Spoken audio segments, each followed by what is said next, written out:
విద్యుత్ శాఖలోనూ నారా లోకేష్ పెత్తనం కొనసాగిస్తున్నారు. రాత్రికి రాత్రి ఎస్ఈ బదిలీ ఆర్డర్ను లోకేష్ మార్పించారు.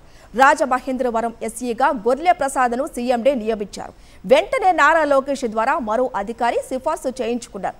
దీంతో సీఎంఓ అధికారి ద్వారా నారా లోకేష్ ఒత్తిడి తీసుకొచ్చారు. దీంతో సీఎండీ రాత్రికి రాత్రి మళ్లీ ఆర్డర్ మార్చేశారు. నారా లోకేష్ ఒత్తిడి మేరకు రాజమహేంద్రవరం ఎస్ఈగా తిలక్ కుమార్ను నియమించారు.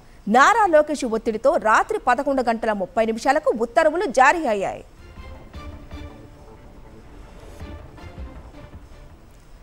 ఇక మరింత సమాచారం మా ప్రతినిధి సతీష్ అందిస్తారు. సతీష్,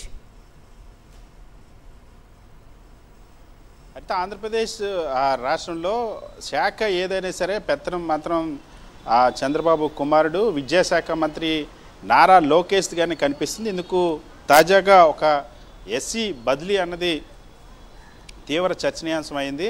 ఎందుకంటే ఈ ఈపీడీసీలకు సంబంధించి తూర్పుగోదావరి జిల్లా ఉంటే రాజమండ్రి ఎస్సీగా గొర్లె ప్రసాద్ని ఆ ఈపీడీసీఎల్ సీఎండీ పృథ్వీతేజ్ నియమించారు. అయితే ఇది సాధారణంగా అతనికి పదోన్నతి రావడం వల్ల ప్రమోషన్ పైన ఆ గొర్లె ప్రసాద్ని ఈపీడీసీఎల్ సీఎండీ ఎస్సీగా నియమించారు. అయితే ఇంతలోనే వెంటనే నారా లోకేష్ రంగప్రవేశం చేశారు. నారా లోకేష్ తన స్నేహితుడు ఎవరైతే ముందుగానే ఒక పక్కా ప్రణాళిక ప్రకారం సీఎంఓలో ఒక అధికారిని పెట్టుకున్నారో ఆ అధికారి ద్వారా నారా లోకేష్ ఒత్తిడి తీసుకెళ్లారు సీఎండీ పైన.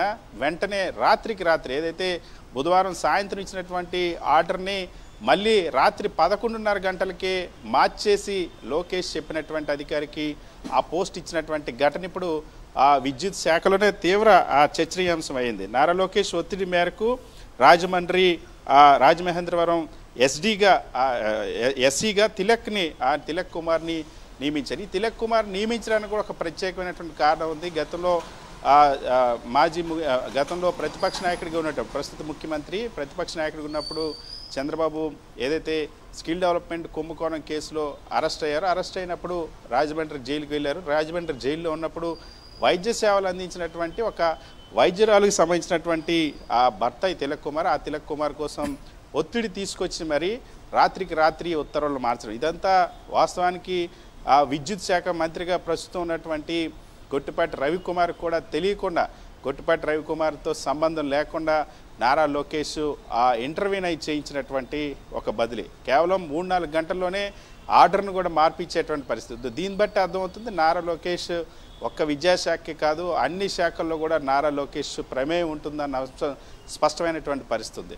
సో ముఖ్యంగా ఇప్పటికి కొద్ది రోజుల కిందటే స్వయంగా ఇండస్ట్రీస్ మినిస్టర్ టీజీ భరత్ కూడా చెప్పారు. టీజీ భరత్ లోకేష్ మా అన్ని శాఖలు కూడా డైరెక్ట్ చేస్తున్నారు, ఆయన అన్నింటిలో కూడా చొరవ చూపిస్తూ ఉన్నారని చెప్పేసి మాట్లాడినటువంటి పరిస్థితి. మరొక వైపు ఈరోజు వాస్తవానికి 2వ తేదీన ఈరోజు జరగాల్సినటువంటి మంత్రివర్గ సమావేశం కూడా లోకేష్ కోసం చంద్రబాబు వాయిదా వేసుకున్నటువంటి పరిస్థితి. లోకేష్ అకస్మాత్తుగా విదేశాలకు వెళ్ళడంతో ఈరోజు జరగాల్సిన క్యాబినెట్ 7వ తేదీకి వాయిదా వేసి, సో లోకేష్ పెత్తనం ఏ విధంగా ఇతర శాఖల్లో ఉన్న అంశానికి రాజమహేంద్రవరం ఎస్సీ బదిలీ ఒక ఉదాహరణగా నిలుస్తుంది. హరిత, థ్యాంక్ యూ సతీష్.